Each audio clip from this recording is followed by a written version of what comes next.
Good morning, students. Today's topic is oogenesis of the reproductive system. Oogenesis means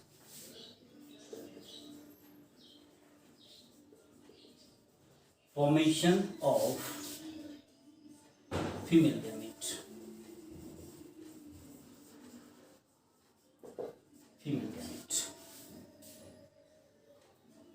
But like spermatogenesis, that is in male gamete, oogenesis is somewhat different.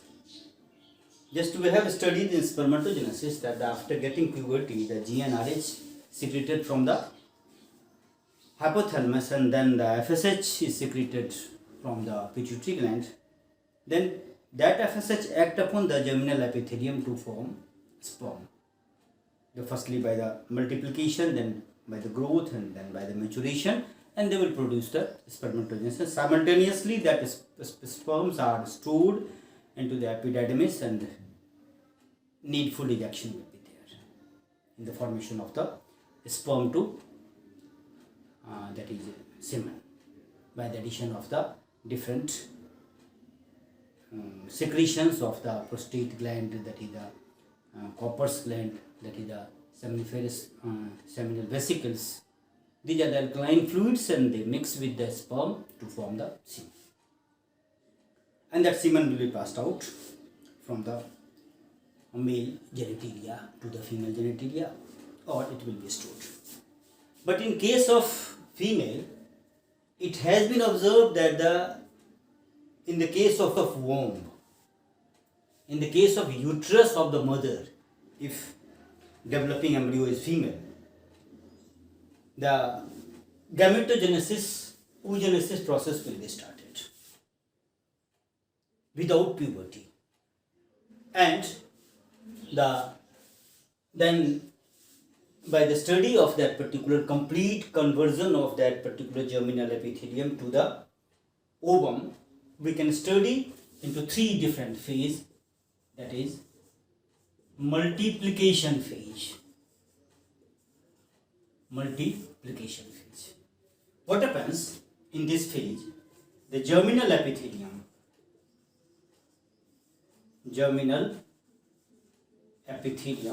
this is the actually location of the germinal epithelium, as we have studied previously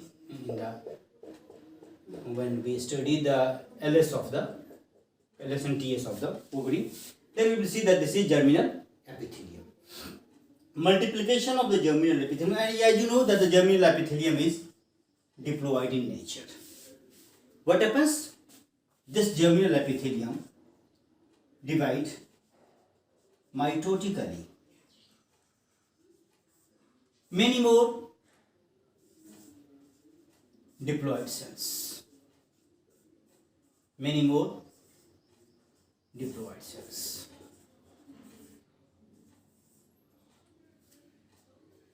And it has been observed that these diploid cells, suppose this one is the diploid cells having nucleus, which is called primary oocyte. This is called primary oocyte. It has been observed that this particular primary oocyte is surrounded by the many granular epitheliums, and that will be stored here in form of the primary Graafian follicles. Now it is called Graafian follicles. It will be stored. This particular number may be 60,000 to 80,000. Now after getting puberty, when GnRH is secreted,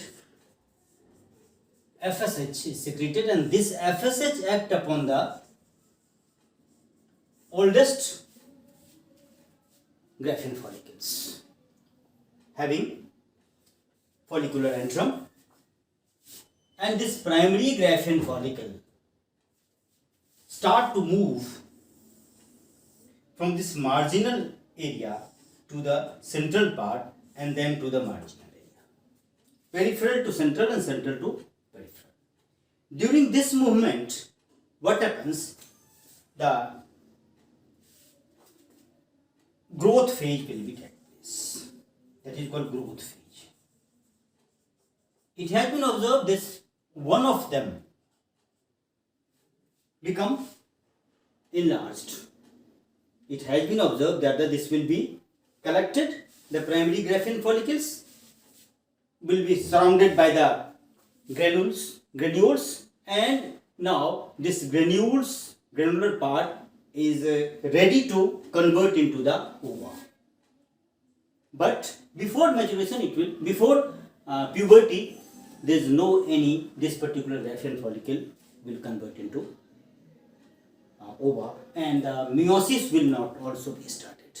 It means this is the two-man condition. But there is certain difference between the germinal epithelium and this particular primary graphene follicles. Now what happens during maturation? We will have to study what happens during maturation.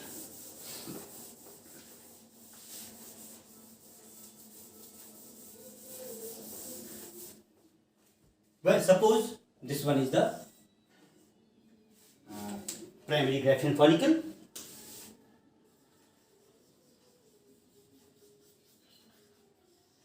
This one is the primary graphene follicle. It is attached here. It is also two-man in condition, and on this FSHs act. FSH act on this particular primary graphene follicle. Then what happens? It divides into two parts. This is the first meiosis. As you know, that the first meiosis is the reductional division. Reductional means the 2n convert into n. It is 2n observed that the product is not equal, but product is unequal. It is also in condition. If you study that particular in case of the nucleus, then both have haploid number of chromosomes, but the cytoplasm are very less in comparison to this one, and now it is called secondary oocyte. Now it is called secondary oocyte, and secondary oocyte, it is ready to go out in form of the ova. It may divided into two haploid. It is called primary polar body or polocyte. It is not hard and fast that it will divide into two. It may be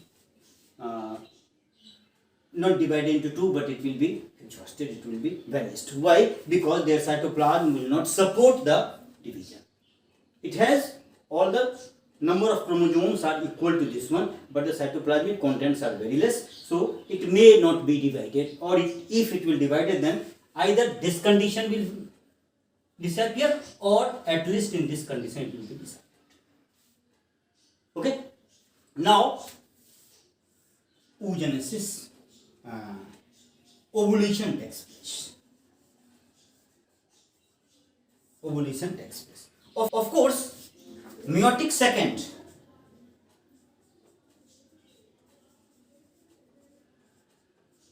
meiosis will be started, but in metaphase,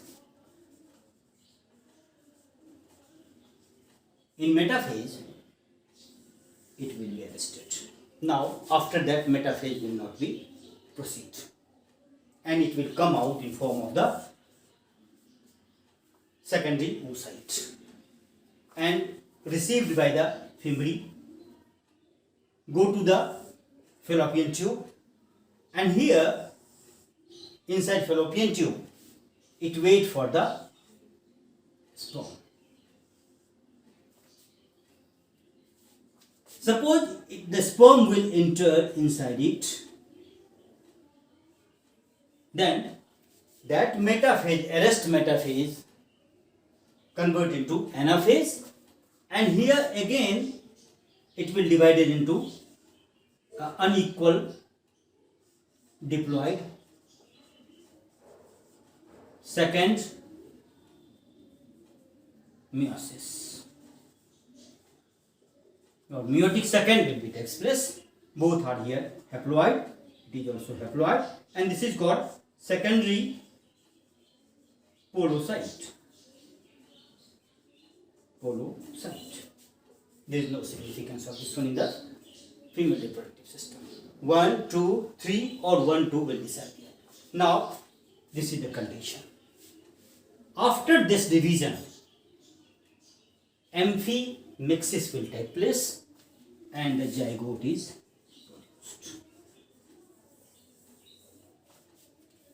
It means this directly indicates that the ovum will be released in form of the secondary oocyte, but second meiotic division will take place in secondary oocyte in a very few, because it has been observed out of the 60,000 to 80,000 primary graphene follicles, some will be released in form of the secondary oocyte from the ovary collected by the fimbriae, go into the isthmus, and among them a very few will be fertilized. And just we have observed that after fertilization the second polar body will form. It means second meiosis takes place after entry of the sperm, so a very few female gametes will have secondary meiosis. This is all about the oogenesis. Now we have discussed the spermatogenesis and oogenesis. Now we will see here, it is the complete structure of the sperm, having three parts, that is the head zone, that is the neck zone, and this one is the tail zone. In between this tail and neck, there is a space that is called middle piece. Here in the head zone, there is a acrosome, which is modified Golgi body we have discussed previously, and it has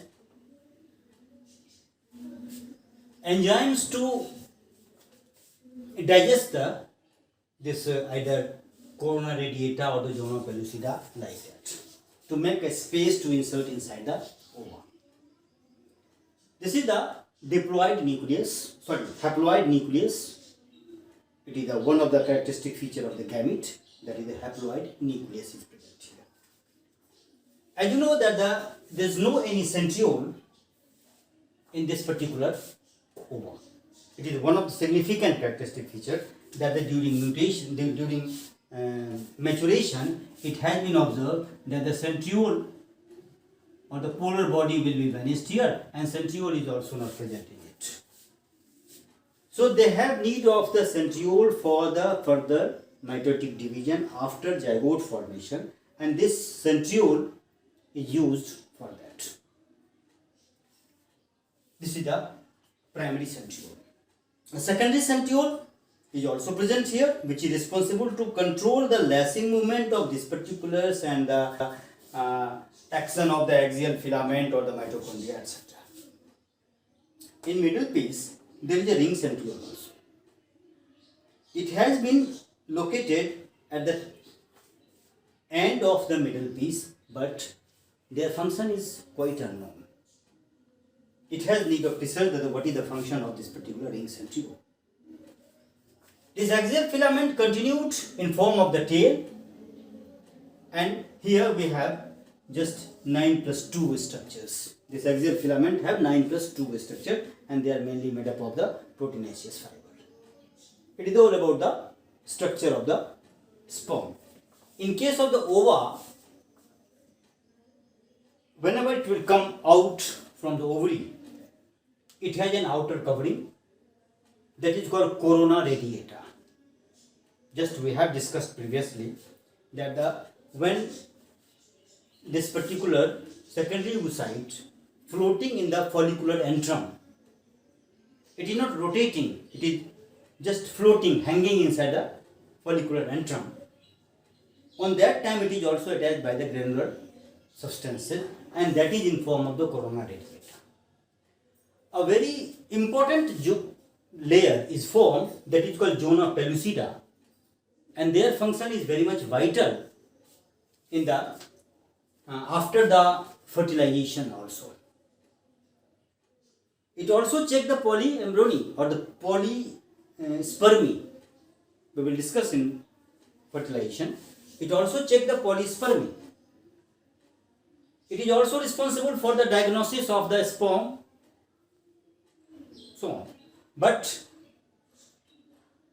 after fertilization, when a zygote is in the morula stage or in the blastula stage, they shift to the testis for the plantation. On that time it has a very much vital role, that they know this particular zona pellucida only know that where it should have to plant, because there are so many sites in that particular womb that is not fit for the plantation because they have amoebic cells. In addition to that, there is a perivitelline space. From perivitelline space, if the sperm will be entered, only this part of the sperm will be inserted and the rest of this particular part will be sent out outside the body. And after that, this nucleus, which is haploid, whenever this will come, it is haploid, then two men. It is called amphimixis because their structure is just different. It is also an isogamy, so that is oogamy, because one is motile, another is not motile. We will discuss it at the time of the fertilization. It is all about the gametization and the structure of the